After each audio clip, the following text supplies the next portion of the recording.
شاید میرا اصغر چند دن اور زندہ رہ جائے۔ بس یہ کہنا تھا۔ جناب عباس کی آنکھیں نم ہو گئیں۔ ننھی شہزادی کو لے کے امام حسین کی خدمت میں آئے اور عرض کرنے لگے، اے میرے آقا، آپ نے صبح سے اب تک مجھے جنگ کی اجازت تو نہ دی، لیکن ان بچوں کی پیاس مجھ سے اب نہیں دیکھی جاتی۔ یا تو دعا کرے میں مر جاؤں، یا تو مجھے اجازت دے تاکہ میں نہر سے ان کے لیے پانی لے کے آؤں۔ امام حسین نے فرمایا، عباس، اگر اجازت لینی ہے تو جاؤ اپنی بہن زینب کے خیمے میں، اگر وہ تمہیں اجازت دیتی ہے تو پانی لینے چلے جانا۔ جناب عباس بی بی سکینہ کو لے کے جیسے ایک نوکر بیٹھ جاتا ہے، ویسے ہی بی بی زینب کے خیمے کے باہر بیٹھ گئے۔ بی بی سکینہ کو کہا، سکینہ جاؤ میری آقا زادی سے کہیں ان کا غلام آیا ہے۔ بی بی سکینہ بی بی زینب سلام اللہ علیہا کو لے کے جیسے ہی خیمے کے در پہ آئی، جناب عباس نے دست ادب کو جوڑ کے عرض کیا، اے میری آقا زادی، مجھے اجازت دیں تاکہ میں نہر سے پانی لے کے آؤں، سارے بچے تڑپ رہے ہیں، میری شہزادی مجھے اجازت دیں۔ بس یہ کہنا تھا، بی بی زینب سلام اللہ علیہا رونے لگی۔ جناب عباس نے دست ادب کو جوڑ کے عرض کیا، اے میری آقا زادی، اگر مجھ سے کوئی گستاخی ہوئی ہو تو معاف کیجیے گا۔ بی بی زینب نے فرمایا، عباس، تم سے گستاخی نہیں ہوئی، مجھے اپنے بابا کا زمانہ یاد آ گیا۔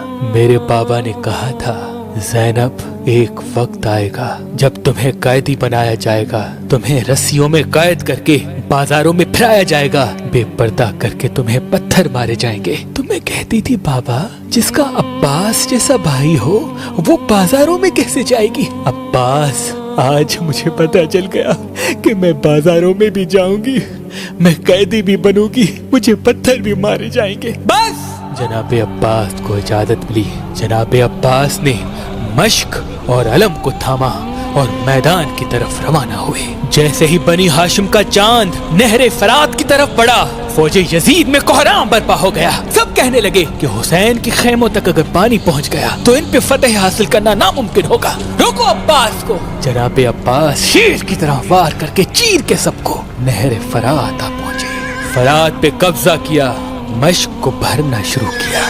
جناب عباس پانی بھرتے رہے، اپنے گھوڑے کو دیکھا تو وہ حسرت کی نگاہ سے جناب عباس کو دیکھ رہا ہے۔ تو غازی عباس نے کہا، اے میرے گھوڑے، تو بھی میری طرح 3 دن کا پیاسا ہے، پانی کیوں نہیں پیتا؟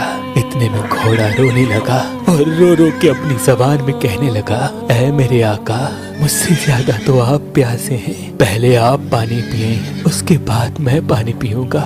بات جب یہاں تک پہنچی، جناب عباس زاروں قطار رونے لگے اور کہنے لگے، اے میرے گھوڑے، تو اپنے آقا کے بغیر پانی نہیں پیتا، ذرا یہ تو سوچ، میرا آقا حسین 3 دن سے پیاسا ہے، ان کے بچے پیاسے ہیں، اگر میں پانی پی لوں گا تو حسین کی ماں کو کیا منہ دکھاؤں گا؟ بس مشک بھرتی رہی۔ جناب عباس کے ہاتھوں کو پانی لگا، جیسے ہی جناب عباس کے بازو پانی میں جاتے ہیں، جناب عباس کہتے ہیں، اے میرے اللہ، ان ہاتھوں کو پانی حسین کے بچوں سے پہلے پہنچا ہے، جب میں حسین سے ملوں یہ ہاتھ میرے ساتھ نہ ہو۔ بس شہنشاہ وفا مشک کو بھر کے علم کو لے کے خیمے کی طرف بڑھتے ہیں۔ فوج یزید میں ہلچل مچ گئی، ہر کوئی یہ کہنے لگا، جو قریب جائے گا وہ فی النار ہوگا، دور دور سے تیر چلاؤ، بھالے پھینکو، نیزے پھینکو، کچھ بھی ہو جائے، بس پانی خیمے تک نہ جائے۔ بس ہزاروں تیر جناب عباس پہ چلا دیے۔ جناب عباس تیز تیز خیموں کی طرف بڑھنے لگے، بس ایک امید تھی، کچھ بھی ہو جائے، بس سکینہ تک پانی پہنچے۔ بس اتنے میں کسی ظالم نے جناب عباس کے بازوؤں کا نشانہ لیا، ایک بازو پہ تیر لگا، جناب عباس کا ایک بازو قلم ہو گیا۔ جناب عباس مشک و علم دوسرے بازو میں تھامے تیز تیز خیموں کی طرف جا رہے ہیں۔ کسی ظالم نے دوسرے بازو کا نشانہ لیا، جناب عباس کا دوسرا بازو بھی قلم ہو گیا۔ جناب عباس نے مشک اور علم اپنے دانتوں میں سنبھالا اور تیز تیز خیموں کی طرف جا رہے ہیں۔ اتنے میں کسی نے جناب عباس کے چہرے کا نشانہ لیا اور ایک تیر جناب عباس کی آنکھ میں آ لگا۔ بس جناب عباس ابھی جل ہی رہے ہیں، کسی ظالم نے مشک کا نشانہ لیا، بس مشق کو تیر لگنا تھا، پانی بہنے لگا۔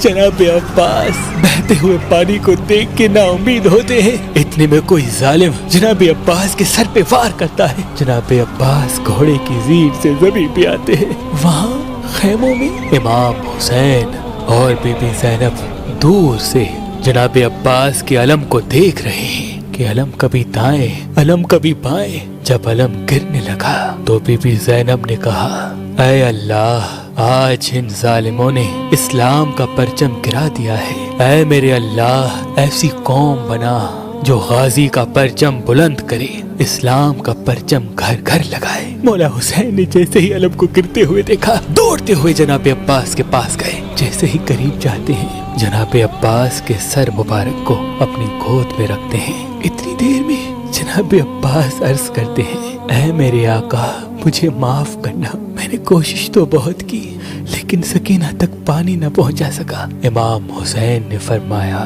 عباس، اللہ کی مرضی ہے کہ ہم پیاسے مارے جائیں تاکہ ہماری پیاس کو قیامت تک یاد رکھا جائے۔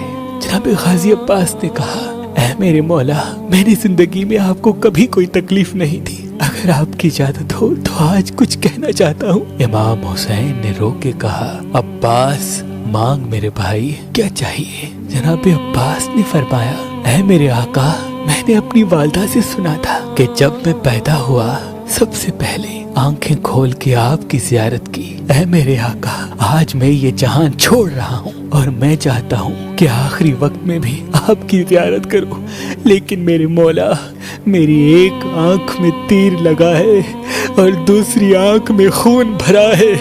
میرے آقا، اگر آپ کو تکلیف نہ ہو تو میری آنکھ سے خون صاف کریں تاکہ میں آپ کی زیارت کر سکوں۔ امام حسین نے جناب عباس کی آنکھ سے خون صاف کیا۔ جناب عباس نے جی بھر کے اپنے آقا حسین کی زیارت کی۔ ابھی زیارت کر ہی رہے تھے، امام حسین نے فرمایا، عباس، میری بھی ایک خواہش ہے۔ جناب عباس نے فرمایا، جی میرے آقا، حکم کریں۔ امام حسین نے فرمایا، عباس، بچپن سے لے کے آج تک کبھی تم نے مجھے آقا کہا، کبھی مولا کہا، کبھی سردار کہا، کبھی سید کہا۔ عباس، آج میں یہ چاہتا ہوں کہ تم مجھے بھائی کہہ کے بلاؤ۔ بس یہ سننا تھا۔ جناب عباس رونے لگے اور روتے روتے مدینے کی طرف منہ کیا اور کہا، اے میری ماں، دیکھ آج ہماری آقا زادی کا بیٹا کیا کہتا ہے، کہاں فاطمہ کا بیٹا، کہاں کنیز کا بیٹا۔ بس یہ کہتے کہتے جناب عباس نے امام حسین کے قدموں پہ سر رکھا اور امام حسین نے فرمایا، انا للہ و انا الیہ راجعون۔ سلام ہو شہنشاہ وفا جناب عباس علمدار پر۔ جناب عباس، میری ویڈیو کو لائک کریں، میرے چینل کو سبسکرائب کریں اور بیل آئیکن کو پریس کر دیں تاکہ جب بھی میری نیو ویڈیو ہے سب سے پہلے آپ کو پتہ چل جائے۔ تو گائز آج محرم ہے، آج مولا عباس علیہ السلام کی شو لائک کریں، میرے چینل کو سبسکرائب کریں اور بیل آئیکن کو پریس کر دیں تاکہ جب بھی میری نیو ویڈیو سب سے پہلے ہم غازی ولی اسلام کی شہادت کا دن، ہمیں شوق میں رہنا چاہیے، ہمیں شیطان کی باتیں نہیں سوچنی چاہیے۔ اللہ تعالیٰ ہم سب کو ہدایت عطا فرما، آمین۔ ہمیں لڈو کھیلنی چاہیے نا، ہمیں گلی گیمس کھیلنے، کیونکہ شیطان پیچھے لگے گا، آمین۔ ان دنوں میں سو بننا چاہیے اور ہمیں مجلس سے اور سننی چاہیے وہ قصیدے، اور یہ مولا عباس علیہ السلام کی ان کی شہادت دیکھنی چاہیے کہ کیسے کی ہوئے ہیں، کیونکہ کتنے ظلم ہوئے ہیں ہمارے بڑے بزرگوں کے اوپر۔ تو گائز اب تب تک کے لیے اتنا ہی کافی ہے۔ اللہ حافظ۔